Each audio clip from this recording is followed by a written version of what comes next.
कर रही हूँ या अपना खुद का काम कर रही हूँ, मैं अकाउंट मेरे साथ रहेगा, which is very important to understand कि मेरा जो कंट्रीब्यूशन होता है इट डजंट लैप्स और वो कंटिन्यू होता है। वो बहुत इंपॉर्टेंट होता है एनपीएस के लिए, एंड वो कहीं और दूसरे पेंशन अकाउंट्स में वो नहीं मिलता है।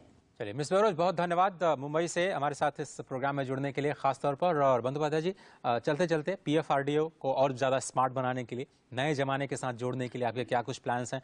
अगर आप बता पाएं कि अभी आप कितना एसेट मैनेज कर पा रहे हैं? अभी जो है कि हमारा टोटल एसेट अंडर मैनेजमेंट, जिसको AUM कहते हैं हम लोग, 31 जनवरी तक 5,64,000 करोड़ के आसपास था, जो कि मार्च 20 एंड में 4,17,000 करोड़ है। और देखेंगे तो इसमें करीब करीब 35% से भी थोड़ा ज़्यादा ग्रोथ हुआ है इसके दौरान। अब जानते हैं लास्ट ईयर कोरोना के चलते कितना चैलेंजिंग था, लेकिन इसके बावजूद भी लोग आए, कंट्रीब्यूट किए, हमारे फंड मैनेजर्स भी अच्छा फंड मैनेजमेंट किए, तो कि जाके इसको जो है 35% ग्रोथ तक पहुंचा दिए हैं अभी तक। तो और बहुत सारे ऑनलाइन चैनल्स इंक्लूडिंग ENPS हम लोग ने चालू किया है, जिसके जरिए लोग अपने घर में बैठ के, आज किसी के पास जाने का जरूरत नहीं है, बैंक ब्रांच में जाने का जरूरत नहीं है, आप अपने घर में बैठ के आप NPS का अकाउंट खोल सकते हैं और पोस्ट रिटायरमेंट आप पेंशन का सुविधा ले सकते हैं। सर बहुत बहुत धन्यवाद सुप्रतिम बंदोपाध्याय जी इस प्रोग्राम में शामिल होने के लिए। मुझे उम्मीद है कि जो ये पूरा का पूरा NPS सिस्टम है और भी ज़्यादा लोगों तक पहुंचे और दूर दराज के इलाकों में जहां पर लोग पेंशन सिस्टम को अभी तक नहीं अपना पाए हैं, इस कार्यक्रम के जरिए भी लोग ज़रूर इसके प्रति आकर्षित होंगे, ये मेरा विश्वास है। बहुत बहुत धन्यवाद। तो फिलहाल आज के इस कार्यक्रम में सिर्फ इतना ही। मुझे और मेरी पूरी टीम को दीजिए इजाज़त। नमस्कार।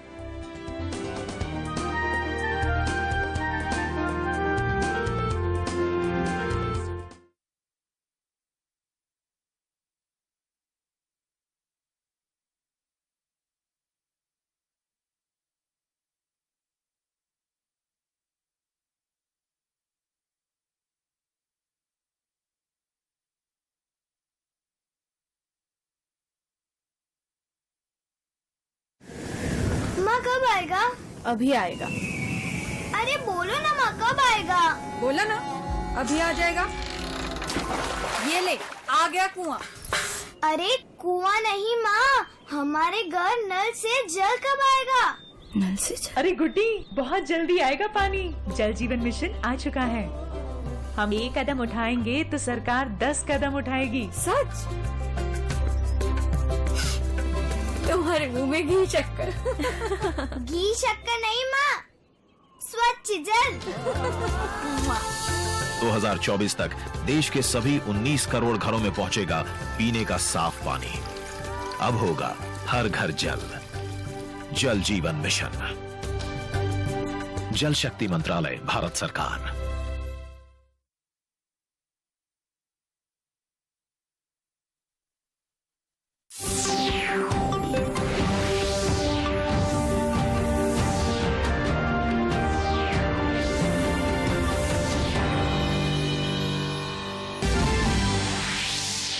प्रधानमंत्री नरेंद्र मोदी ने साइबर अपराध की चुनौतियों से निपटने के लिए डिजिटल तकनीक की जरूरत पर दिया बल। प्रशिक्षु IPS अधिकारियों से किया संवाद। कोरोना टीकाकरण अभियान में तेजी, पिछले 24 घंटे में 94,000 लोगों को लगाया गया टीका। गढ़वा के एक गांव में संक्रमण को लेकर धारा 144 लागू।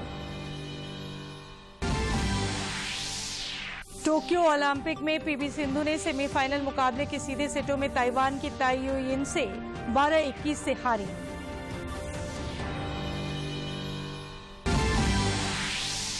और राज्य भर में पिछले 2 दिनों से लगातार हो रही बारिश के कारण कई नदियां उफान पर, कई डैमों के फाटक खुले। जामताड़ा में 3 की मौत।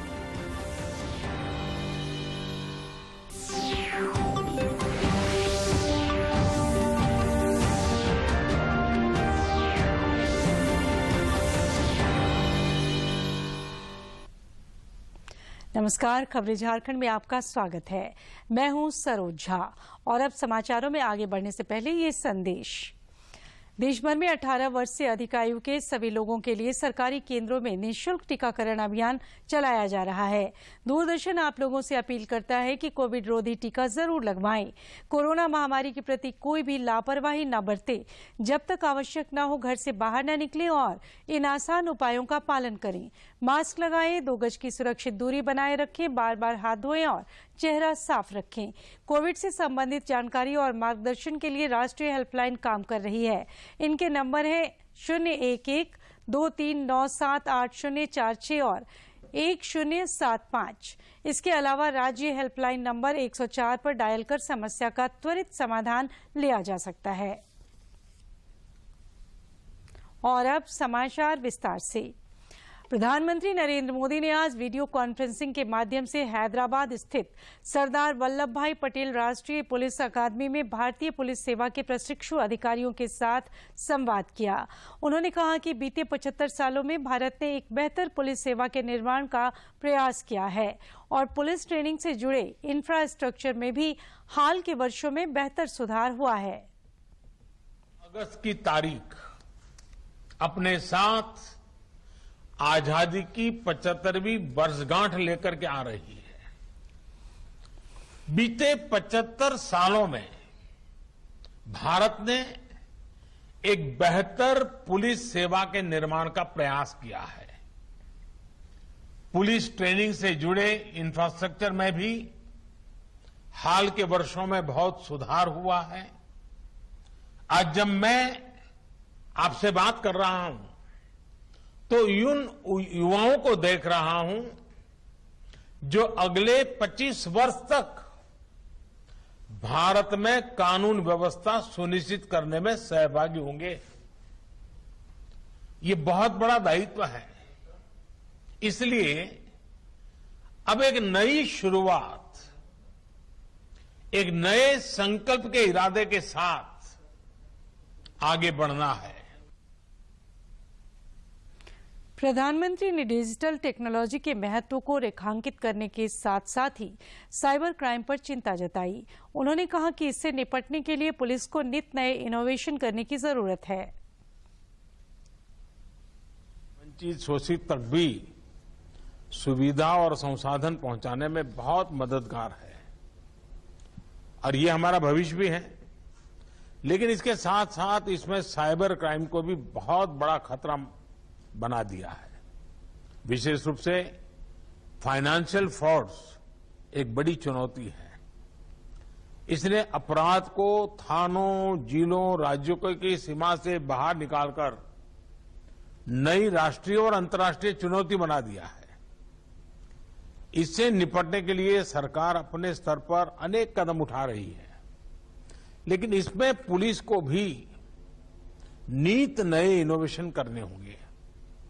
डिजिटल अवेयरनेस को लेकर थाने के स्तर पर विशेष अभियान चलाए जा सकते हैं। इसके अलावा मेरी आप सभी युवा अफसरों से ये आग्रह रहेगा कि आपके पास भी अगर इस विषय में कोई सुझाव हो तो आप मेरे तक जरूर पहुंचाइए, होम मिनिस्ट्री तक पहुंचाइए, क्योंकि आज ये जो यंग फोर्स हैं जिनको इसका बैकग्राउंड होने के कारण उनके विचार इस लड़ाई में बहुत काम आ सकते हैं। देश में कोरोना संक्रमित मरीजों की संख्या में लगातार कमी हो रही है। केंद्रीय स्वास्थ्य मंत्रालय के अनुसार पिछले 24 घंटे के दौरान देश भर में कोविड-19 के 41,649 मरीज मिले हैं। देश भर में पिछले 24 घंटों में 41,649 नए मामले दर्ज किए गए। वहीं पिछले 24 घंटों में 37,291 मरीज उपचार करवाकर स्वस्थ हो चुके हैं, जिसके बाद देश में रिकवरी रेट बढ़कर 97.37% हो गया है। सक्रिय मामलों की संख्या 4,08,920 हुई। साप्ताहिक पॉजिटिविटी रेट वर्तमान में 2.42% है और दैनिक पॉजिटिविटी रेट 2.34% है, जो 5% से कम पर बना हुआ है। वहीं देश भर में अब तक कुल 46 करोड़ 64 लाख से अधिक नमूनों का परीक्षण किया गया है।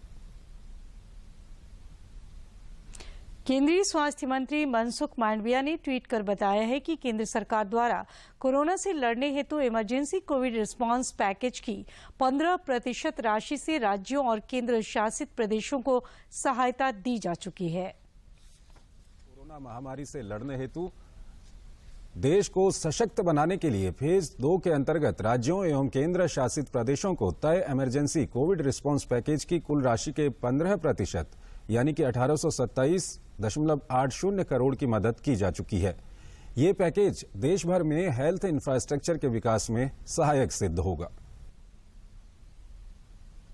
इधर राज्य में कोरोना के दैनिक मामलों में लगातार कमी आ रही है। स्वास्थ्य विभाग के अनुसार पिछले 24 घंटों के दौरान 32 नए मामलों की पुष्टि हुई है। कोरोना महामारी से निपटने के लिए सरकार द्वारा विभिन्न स्तरों पर प्रयास किए जा रहे हैं। इस सिलसिले में पिछले दिनों गढ़वा जिले के रमना प्रखंड स्थित हरादा खुर्द गांव में 19 व्यक्तियों के संक्रमण की सूचना मिलने के बाद जिला प्रशासन की ओर से विशेष एहतियात बरती जा रही है। अगले 12 अगस्त तक गांव में धारा 144 लागू कर दी गई है तथा बाहरी व्यक्तियों के प्रवेश पर प्रतिबंध लगा दिया गया है। राज्य में कोविड टीकाकरण अभियान तेज गति से चल रहा है। कल 94,000 से ज्यादा लोगों को टीके लगाए गए।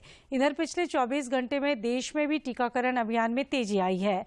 अब तक 46 करोड़ 15 लाख से ज्यादा लोगों को कोविड के टीके लगाए जा चुके हैं।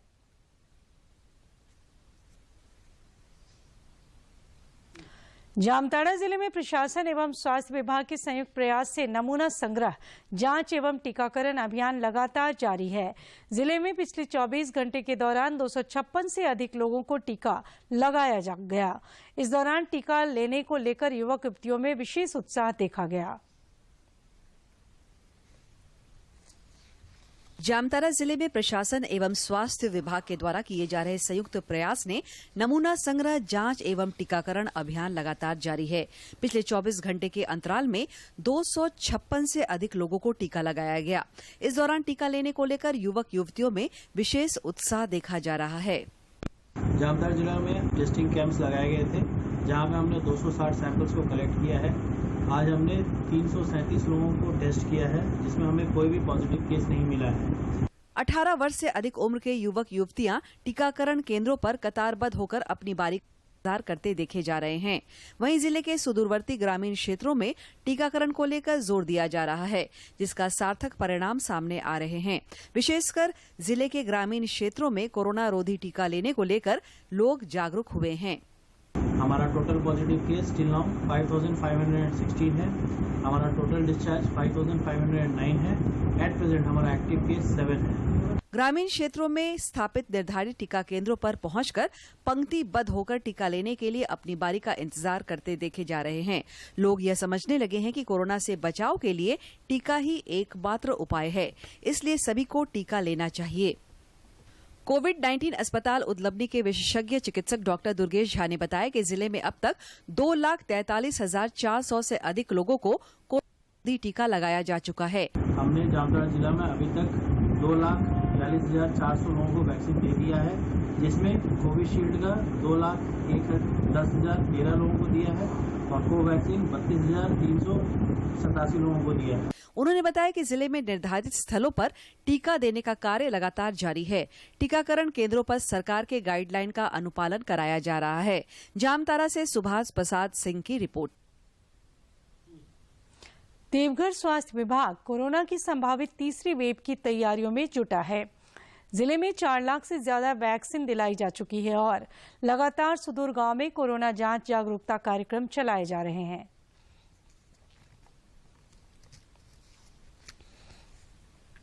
देवघर के civil surgeon doctor Yugal Kishore Chaudhary ने बताया कि जिस तरीके से कोरोना की पहली लहर और फिर दूसरी लहर ने लोगों को परेशान किया है, वैसे में संभावित तीसरी लहर को लेकर सजग रहने की जरूरत है। उन्होंने कहा कि इसे रोकना जनता के हाथ में है और स्वास्थ्य विभाग लगातार इसको लेकर लोगों को जागरूक करने के साथ साथ सुदूर गाँवों में कोरोना की टेस्टिंग और बचाव के टीके में जुटा है। थर्ड वेव की बात है, ये तो एक तरह का जैसे आशंका है, लोगों का अपना एक आकलन है कि भाई जैसे फर्स्ट के बाद सेकेंड आया, उसी तरह जो महामारी है उसका हर साल जो है बदलता रहता है स्वरूप वायरस का, इसलिए थर्ड वेव भी आ सकता है, इसमें कोई दो राय नहीं है। ये यहाँ की जनता पर निर्भर है कि थर्ड वेव को हम लाते हैं कि नहीं लाते हैं। Civil surgeon doctor Yugal Kishore Chaudhary ने जानकारी देते हुए कहा कि जिस तरीके से दूसरी लहर में ऑक्सीजन की कमी से लोग परेशान रहे, उसे दूर गया है। देवघर के सदर अस्पताल, देवीपुर, एम्स, मधुपुर और अन्य प्रखंडों में ऑक्सीजन प्लांट लगाया गया है। हम लोग सेकेंड वेव के बाद सोए नहीं है, उसमें जो कमी थी उसको सुधार करने के लिए हम लोग निरंतर लगे हुए हैं। जैसे सबसे बड़ा मुश्किल काम क्या था, ऑक्सीजन का कमी और ऑक्सीजन सपोर्टेड बेड का, उसको हम उस कमी को दूर कर लिया है। जो भी हमारे पास ऑक्सीजन सिलेंडर नहीं थे, ऑक्सीजन की कमी थी, उसको दूर कर लिया गया है। उन्होंने कहा कि वैक्सीन दिलाने के लिए लगातार कैंप का आयोजन किया जा रहा है। देवघर एक सांस्कृतिक राजधानी है और यहाँ धार्मिक स्थल होने के कारण दूर दराज सहित देश के कोने कोने से लोग आते हैं। लिहाजा आने वाले श्रद्धालुओं और अन्य लोगों की लगातार जांच की जा रही है। से मनीष दुबे की रिपोर्ट। झारखंड विधानसभा की जिला परिषद एवं पंचायती राज समिति अपने दौरे के क्रम में लातेहार जिले के बेतला पहुंची। उन्होंने समिति के सभापति डॉक्टर सरफराज अहमद और सदस्यों ने अधिकारियों के साथ समीक्षा बैठक की। बैठक में विधायक वैद्यनाथ राम, अमित कुमार मंडल एवं पुष्पा देवी ने हिस्सा लिया। जापान के टोक्यो में आयोजित ओलंपिक में भारतीय खिलाड़ी पीवी सिंधु ने बैडमिंटन में महिला सिंगल्स के सेमीफाइनल मुकाबले में शीर्ष वरीयता प्राप्त ताइवान की ताइजू यिन से सीधे मुकाबले में 12-21 से हार गईं। अब उनका अगला मुकाबला कांस्य पदक के लिए चीनी खिलाड़ी ही बिंगजियाओ से होगा। पीवी सिंधु की हार पर केंद्रीय मंत्री किरेन रिजिजू ने कहा कि सिंधु ने हार के बावजूद देशवासियों के दिलों को जीता है। उन्होंने हौसला अफजाई करते हुए कहा कि अगले मुकाबले में पूरे उत्साह के साथ खेलने की जरूरत है। एक अन्य मुकाबले में महिलाओं के डिस्कस थ्रो इवेंट में कमलप्रीत कौर ने फाइनल के लिए क्वालिफाई किया। महिलाओं के डिस्कस थ्रो इवेंट में भारत की कमलप्रीत कौर ने फाइनल के लिए क्वालिफाई कर लिया है। ये कमलप्रीत का पहला ओलंपिक है और अपने ओलंपिक डेब्यू पर ही उन्होंने भारत के लिए मेडल की उम्मीद जगा दी है। कमलप्रीत ने 64 मीटर का डिस्कस फेंका और क्वालिफिकेशन राउंड में दूसरे नंबर पर रहीं। क्वालिफिकेशन में कमलप्रीत से आगे सिर्फ अमेरिका की डिस्कस थ्रोअर रही, जिन्होंने 66 मीटर से ज्यादा दूरी तक डिस्कस फेंका। राज्य में पिछले 2 दिनों से लगातार हो रही बारिश से जनजीवन प्रभावित हुआ है।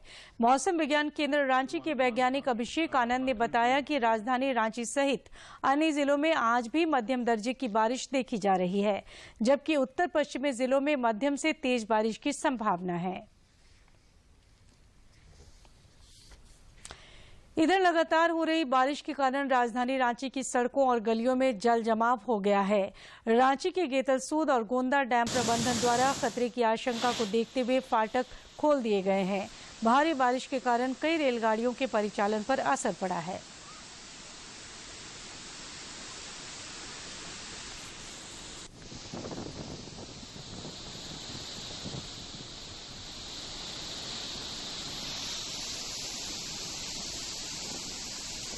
उधर सरायकेला खरसावां जिले में भी मूसलाधार बारिश का व्यापक असर हुआ है। लगातार बारिश से चांडिल डैम का जलस्तर 183 मीटर तक पहुंच गया है, जिससे दर्जनों गांव जलमग्न हो गए हैं। जानकारी मिलने के बाद विधायक सविता महतो ने चांडिल डैम के अधिकारियों से मुलाकात कर डैम के 9 फाटक को खोलने का आग्रह किया, ताकि जलमग्न गांवों के लोगों को पानी से राहत मिल सके।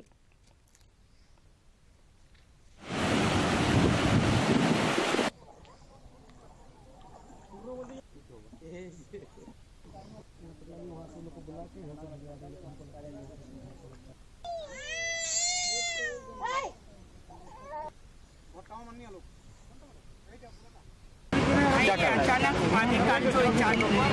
रांची में 3 डैम खोले गए और 3 दिन से लगातार बारिश हो रहा है और यहाँ पर 80 से पानी ज़्यादा था, इसके चलते यह डैम में आज अचानक हमारे विस्थापित के कई गाँव में पानी घुस गया है।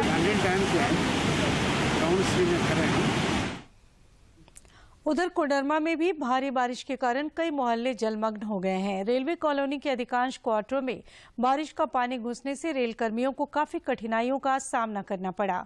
स्थानीय पार्षद का कहना है कि रेलवे कॉलोनी होने के कारण नगर परिषद के मद से विकास कार्य कराने की पाबंदी है।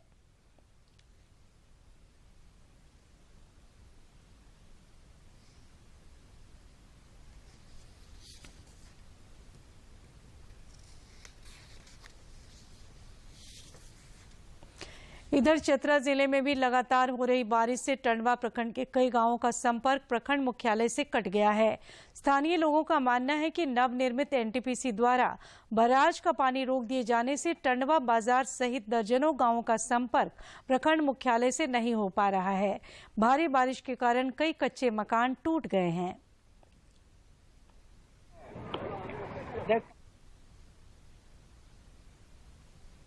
घर में 5 फीट पानी था, 5 फीट पानी, पूरा पलंग वगैरह वगैरह सब नीचे पूरा डूबा हुआ, मोटरसाइकिल डूबा हुआ और बिजली फट फट कर रहा था। बिजली करंट भी दौड़ने का पूरा अनुमान लग रहा था। इसलिए हम किसी तरह बिजली करंट काटे, नहीं तो बिजली करंट दौड़ने से मेरे घर में पूरा बहुत बड़ा हादसा होता। और मेरा स्कॉर्पियो के ऊपर से बाहर में जो स्कॉर्पियो खड़ा था उसका। उधर रामगढ़ जिले में पतरातू स्थित पीटीपीएस डैम का फाटक खोलने से कई क्षेत्रों में बाढ़ की स्थिति उत्पन्न हो गई है। हालांकि जिला प्रशासन द्वारा फाटक खोलने की सूचना पहले ही लोगों को दे दी गई थी। फाटक खोलने से दामोदर नदी का जलस्तर अचानक बढ़ गया। अनुमंडल पदाधिकारी ने संभावित खतरों को देखते हुए लोगों को डेंजर जोन से अलग रहने की अपील की है।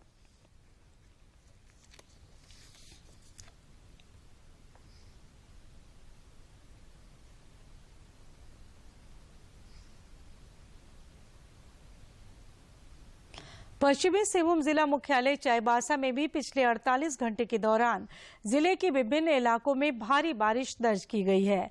विशेषकर पुड़ैयाहाट अनुमंडल के सोनुआ प्रखंड में बाढ़ जैसे हालात बन गए हैं। भारी बारिश से सोनुआ में बारिश का पानी लोगों के घरों में घुस गया है। रेलवे स्टेशन के पास भी भारी जलजमाव हो गया है।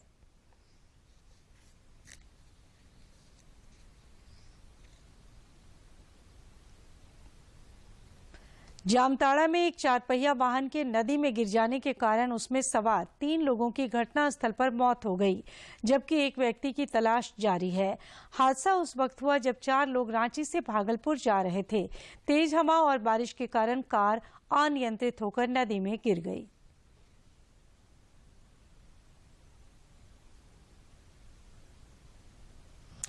अखिल भारतीय शांति एकजुटता संगठन की ओर से रांची के प्रबुद्ध नागरिकों ने क्यूबा में अमेरिकी साम्राज्यवाद की दखलंदाजी के खिलाफ एकजुटता कार्यक्रम आयोजित किया। भाकपा के राज्य कार्यालय में आयोजित कार्यक्रम में कई दलों के प्रतिनिधियों ने हिस्सा लिया। इस मौके पर एक प्रस्ताव पारित कर केंद्र सरकार से मांग की गई कि भारत अपनी परंपरागत गुटनिरपेक्षता की नीतियों को न छोड़ते हुए क्यूबा सरकार के पक्ष में जनता की भावनाओं के अनुरूप मजबूती से खड़ी हो। कोरोना काल की वजह से बाबा नगरी में श्रावणी मेला स्थगित रहने के बावजूद बाबा भोलेनाथ के भक्तों को सांस्कृतिक राजधानी देवघर के एक कलाकार अपनी शाहकारों से हूबहू वैद्यनाथ ज्योतिर्लिंग की आकृति का दर्शन करा रहे हैं। पेश है एक खास रिपोर्ट।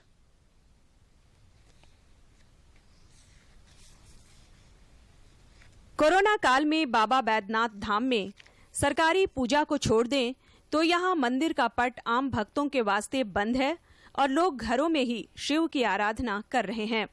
बाबा भोलेनाथ के ज्योतिर्लिंग का कोरोना दिशा निर्देशों के अनुपालन की वजह से साक्षात दर्शन नहीं कर पाने का लोगों को दुख भी है। भक्तों की इस तड़प को देवघर के बंधा कॉलोनी के रहने वाले लक्ष्मण राउत ने अपनी कलाकारी से दूर किया है। वे थर्माकोल, कागज, पेंट और अन्य सामानों का इस्तेमाल कर बैद्यनाथ ज्योतिर्लिंग हूबहू आकृति का निर्माण कर लोगों को उसके दर्शन करा रहे हैं। जितने भी देवघर के कलाकार हैं वो सारे कोशिश करते हैं थर्मोकोल और अदर मटेरियल से शिवलिंग बना के उसको भक्तजनों तक पहुंचाया जाए और वो शिव की आराधना घर पे ही बैठ के कर सकें। और लॉकडाउन में इधर बिना शिवलिंग की पूजा होती नहीं है। वो आसपास जब तक नहीं करता है संतोष नहीं होता है। उसी स्वरूप में हम बनाए हम शिवलिंग, जो हूबहू शिव जैसे यहाँ मंदिर में शिवलिंग है उसी टाइप का बना के हम लोग ठीक कर रहे हैं। लक्ष्मण राउत द्वारा तैयार बाबा भोलेनाथ के ज्योतिर्लिंग की आकृति में रंग और टेक्सचर का इस कदर मिश्रण है कि यह एक नजर में हूबहू बाबा भोलेनाथ की शिवलिंग नजर आती है। इसे बेहतर फ्रेमिंग में करके लक्ष्मण श्रद्धालुओं को बाबा से जोड़े रखने की कोशिश कर रहे हैं। साथ ही आपदा को अवसर में तब्दील कर अपनी आजीविका भी चला रहे हैं। इनकी बनाई कलाकृति 1000 रुपये से लेकर 5000 रुपये या डिमांड के मुताबिक उससे अधिक कीमत पर भक्तों को उपलब्ध है। ये आप 2000, 2100, 1100 जो देता है वो हम लोग रख लेते हैं। वो साइज पे भी डिपेंड करता है, छोटा बड़ा। लक्ष्मण की पेंटिंग पूरे देवघर में काफी प्रचलित है। शिव बारात हो या कोई अन्य आयोजन, इनकी उसमें एक प्रमुख भागीदारी रहती है। इसके अलावा लक्ष्मण इस लॉकडाउन में मास्क पहनने और वैक्सीन लेने के लिए तरह तरह की तस्वीरें भी बना रहे हैं। साथ ही वे लोगों को इस महामारी से लड़ने के लिए भी विभिन्न माध्यमों से जागरूक कर रहे हैं। एक साथ अगर कटिंग किए तो 10-12 कटिंग कर लिए पार्ट बाय पार्ट। एक दिन में कटिंग हुआ, दूसरे दिन में फिर फिनिशिंग होगा, फिर कलर होगा, वो पार्ट बाय पार्ट करते हैं। 3-4 दिन में 10 शिवलिंग तैयार हो जाती है। इनकी अगली पीढ़ी भी इस हुनर को आगे बढ़ाने के लिए तैयार हो रही है। छोटा बेटा कोरोना काल में स्कूल बंद रहने के कारण अपने पिता से इस कलाकृति को सीख रहा है। बहुत मन लगता है। क्या होता है, हम लोग घर में पापा सीखते हैं शिवलिंग बनाने और मंदिर, घर में मम्मी पढ़ाती है, पापा सिखाते हैं ड्राइंग। लक्ष्मण राउत ने अपनी कलाकारी से और इच्छा शक्ति से साबित कर दिया है कि बाबा भोलेनाथ के भक्तों को उनसे दूर नहीं रखा जा सकता। आपदा अपनी जगह है और आस्था अपनी जगह। देवघर से मनीष की रिपोर्ट। दूरदर्शन झारखंड पर पल पल की खबरों से जुड़े रहने के लिए आप हमारे social media platform Twitter, Facebook और यूट्यूब से जुड़ सकते हैं, क्योंकि खबरों से जितना बाखबर रहना जरूरी है, उससे ज्यादा जरूरी है सटीक, संतुलित और निष्पक्ष समाचार। हमारा ट्विटर हैंडल और फेसबुक पेज है DD न्यूज झारखंड। आप हमें YouTube channel Jharkhand DD news पर भी देख और सुन सकते हैं।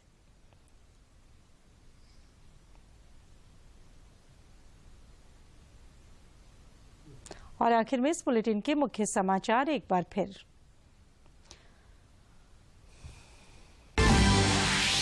प्रधानमंत्री नरेंद्र मोदी ने साइबर अपराध की चुनौतियों से निपटने के लिए डिजिटल तकनीक की जरूरत पर दिया बल। प्रशिक्षु IPS अधिकारियों से किया संवाद। कोरोना टीकाकरण अभियान में तेजी। पिछले 24 घंटे में 94,000 लोगों को लगाया गया टीका। गढ़वा के एक गांव में संक्रमण को लेकर धारा 144 लागू। टोक्यो ओलंपिक में PV सिंधु ने सेमीफाइनल मुकाबले के सीधे सेटों में ताइवान की ताई जू यिन से 12-21 से हारी।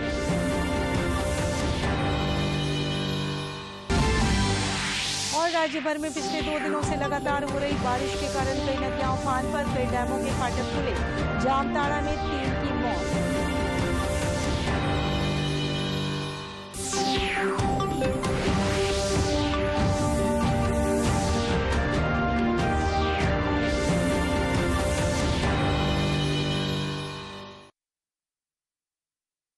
भाइयों, भूकंप संभावित पहाड़ी क्षेत्र में लैंडस्लाइड के खतरे के बारे में आज हमें भूविज्ञानी बताएंगे। सबसे पहली बात, कच्चे पहाड़ों पर मकान न बनाएं। पहाड़ी क्षेत्र में भारी निर्माण मिट्टी की पकड़ को ढीला करता है। ऐसे में भूकंप आने पर लैंडस्लाइड का खतरा बढ़ जाता है। इसलिए इमारतों के निर्माण के समय भूकंप से बचाव संबंधी मापदंडों का ख्याल रखना चाहिए। और मिट्टी की पकड़ मजबूत बनाने के लिए अधिक से अधिक पेड़ लगाएं। आपके हित में तत्पर NDA में।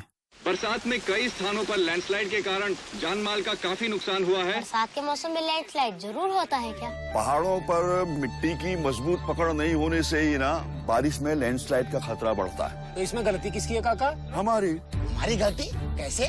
जैसे पेड़ न लगाना और पेड़ों की कटाई, गलत खेती करना, लापरवाही से कूड़ा करकट फेंक देना जिससे पानी की निकासी का रुक जाना, ऐसी गलतियाँ कभी नहीं करो और लैंडस्लाइड से बचो। बिल्कुल। आपके हित में तत्पर NDA में। पेड़ू पाको बारू मासा।